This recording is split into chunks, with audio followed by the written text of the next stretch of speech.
This is Matador News, and these are today's headlines. A fatal bus crash in Baltimore leaves 6 dead.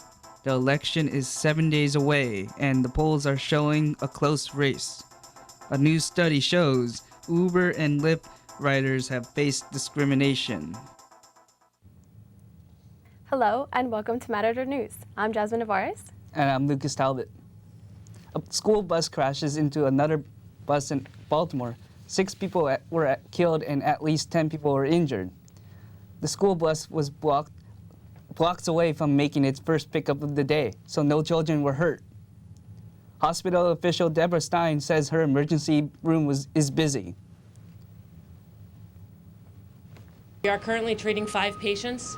One is critically injured, one is serious, and the other 3 are fortunately in stable condition. Baltimore police spokesman T.J. Smith says the school bus first hit the car, then went off the road into a cemetery before going back on the roadway and colliding with the commuter bus. Police Commissioner Kevin Davis sent out prayers to the families of the loved ones. Several people were killed this morning when these 2 buses collided. Our thoughts and prayers go out to the victims, their families, their co-workers, their loved ones.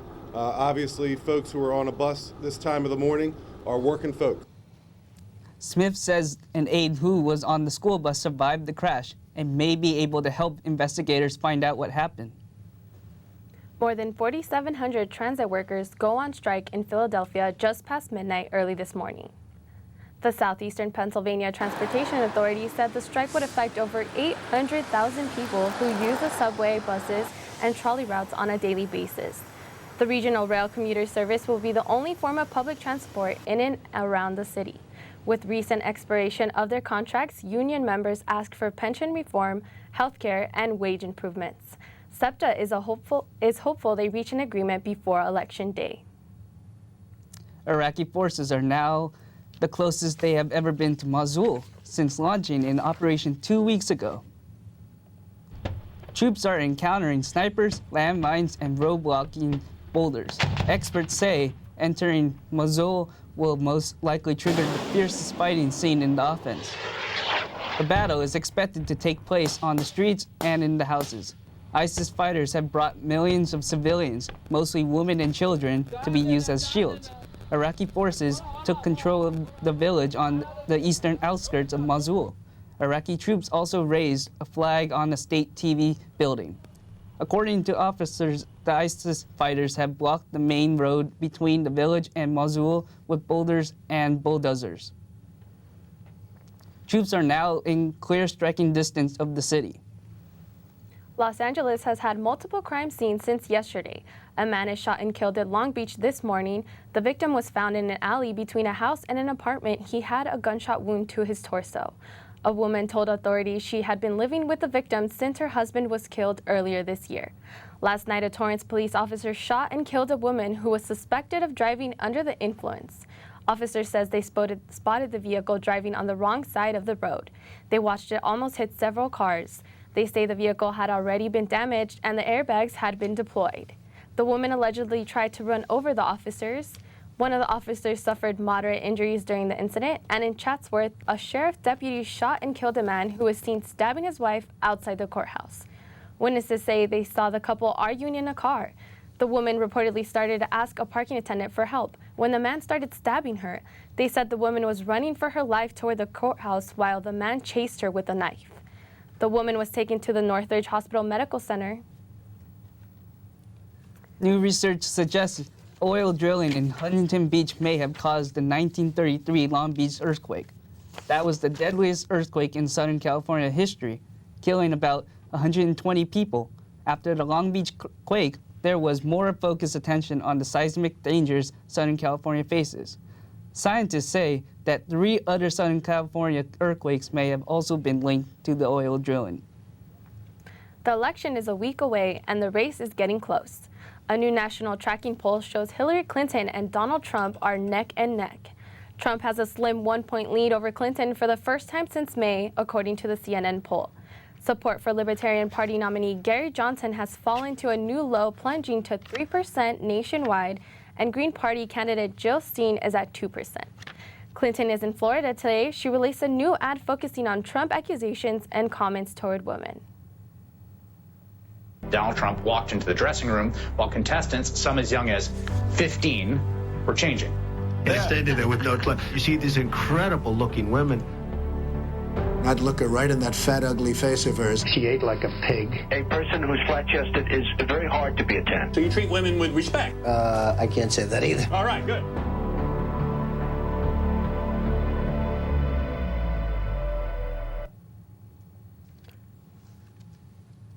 Trump will be in Wisconsin campaigning at University of Wisconsin-Eau Claire. California voters are also choosing a senator. So now, let's go to Matador News reporter Paulina Negretti in the newsroom. Congresswoman Loretta Sanchez made her appearance at CSUN this morning, and her opponent, Attorney General of California, Kamala Harris, will be later arriving today. There wasn't a big turnout this morning at the USU for Congresswoman's campus visit. CSUN Associated Students President Savag Alexanian welcomed Congresswoman Sanchez to speak to our campus. For the fact that I am at the top of the military and homeland security committees. My colleagues asked me to run for the Senate because they rely on me to tell them about what's going on around the world, about our conflicts for the future, about nuclear warfare and how to avoid it, about who the leadership is in the world, about what we're doing on counterterrorism. That's what they know me for. Sanchez's main focus today was on education and how she believes early education is crucial to academic success.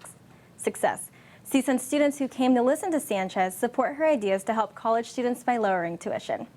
Now let's go back to Josue Bran with the latest in business.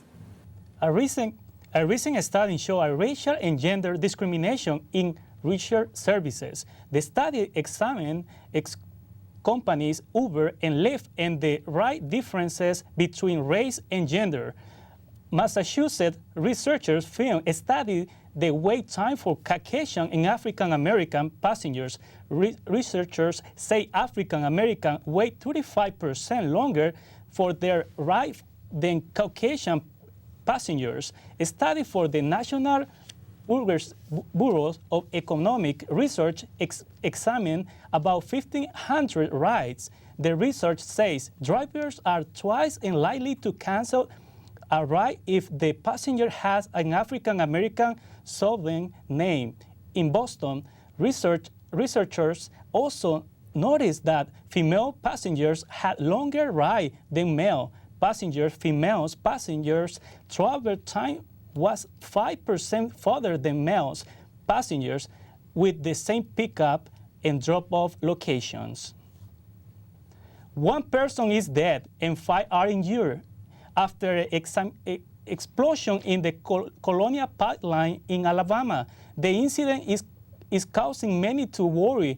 Gas and diesel prices in the southern and east of the Atlantic coast will go up. The pipeline supplies 13 states. 40% of the East Coast, the gasoline gas already increased $1.58 a gallon, and diesel 2.99%, $1.55 a gallon. Analysis says they expect disruptions for the pipeline explosion during the next several days. Now let's go to Jannette Albarado with updated in health. A new study suggests that children who use electronic devices at night are losing sleep time and sleep quality. The study is in this month's Journal of the American Medical Association. It says there is a strong association between gadget use before bed and daytime sleepiness. Even children who did not use their devices in the bedroom reported sleep deprivation, possibly due to the stimulating content. The light emitted by electronic devices is believed to interfere with the child's internal clock that tells their body it's time to sleep. Researchers have demonstrated the importance of sleep in a child's developing brain. Tips for providing a good night's sleep include having a quiet room free of electronic devices and at least a 30-minute gadget-free transition before bed. Facebook users are now believed to live longer after new research suggests social networks can boost your life expectancy. Researchers studied 12 million Facebook users and posts made over a 6-month period. They found that people who were on Facebook lived longer than those who were not. People who posted more photos displayed offline social interactions. This suggests more face-to-face relationships, and it was these users who had the greatest life expectancy. Users who only posted statuses and sent messages showed they weren't spending enough time offline creating relationships. Those users who accepted more friend requests lived the longest. Now let's go back to Josue Bran with the news and entertainment. Bill Gadsby returned to court in Pennsylvania. The comedian lawyer in trying to get the sexual assault charges against him dismissal. The Montgomery County Judge Steve O'Neill will hear arguments on what evidence and admissible, including the position in which Gadsby admits he gave drones to women. Gadsby is scheduled to go on trial in June 2017 for the 3 counts of sexual assault in 2004. The hearing will be expected to expand this and today and tomorrow. Glamour magazine has reserved its 2016 list of Women of the Year, and for the first time ever, a man has been awarded. U2 singer Bono is the first man ever to be awarded in the Man of the Year award. Glamour's magazine editor-in-chief says Bono deserved the recognition because of the type of he chose to be work for magazine that help women and girls living in poverty around the world.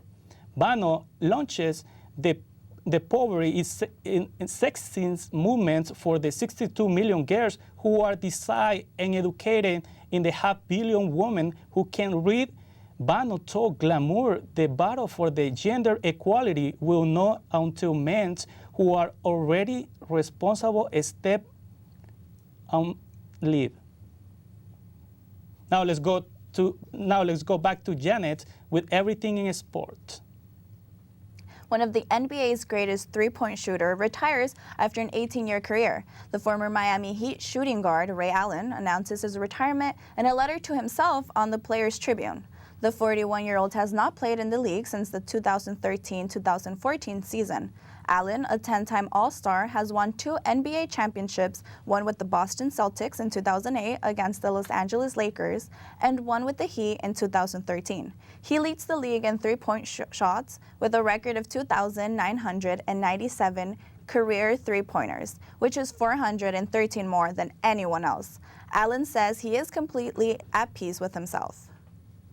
The Cleveland Indians lead the Chicago Cubs 3-2 in the World Series, and they face off today at 5 in the afternoon. Both teams have returned to Cleveland to finish out the series for Game 6 and a possible Game 7. If the Indians win today, they win the championship title. But if the Cubs win, it will keep them in the running for the World Series. After a weekend in Chicago, the Indians beat the Cubs in Games 3 and 4. The Cubs kept themselves in the series by winning Game 5 at Wrigley Field Sunday. This series is historical for both teams. It's been 71 years since the Cubs have played in a World Series and 108 years since they've won one. If the Indians win tonight, it'll be their first World Series win since 1948. Pitching in tonight's game for the Cubs is Jake Arrieta, and for the Indians is Josh Tomlin. Now let's go to Matador News reporter Scott Sanders with the latest on sports. The CSUN women's soccer team defeated Hawaii Sunday in the Big West regular season title. But where do they go from here? I spoke with team captain, senior midfielder Courtney Kutcher, and asked what's next for the team. We're already preparing for Long Beach on Thursday. We celebrated Sunday, and it was one goal for us to accomplish, but I think our ultimate goal is to get these 2 wins Thursday and Sunday and then get to the NCAA tournament. So we're really focused today and tomorrow on Long Beach and how we're going to take Long Beach on, and then we'll regroup for Sunday. The Matadors will play Long Beach State in the Big West Tournament semifinal game. If they win the tournament, they go into the National Championship Tournament in hopes of winning it all. Now back to Lucas with the weather. Can you believe it? It's the first day of November. Don't forget to turn your clocks backward. On Sunday, November 6th at 2 in the morning, the clocks will turn backwards 1 hour. Northridge has cloudy skies this morning with 10% of rainfall. The highs will be over 80 degrees Wednesday to Saturday. On Sunday, there will be a 10% chance of rain. A video of a boy driving into traffic in his toy car goes viral. A toddler around 3 years of age was barely missed by cars that swerved around him during rush hour in China yesterday. This incident is pretty common as China has a shockingly high death toll of children on roads. More than 10,000 children are said to die annually from injuries and road incidents, more than a third of them being pedestrians. Police officer Wu Feng ran out and rescued him off his toy car when he spotted him on his motorcycle on his way to work. The toddler was returned safely into his mother's arms. Thank you for watching Matador News. I'm Jasmin Nevarez. I'm Lucas Talbot. I'm Jannette Alvarado. And Josue Bran.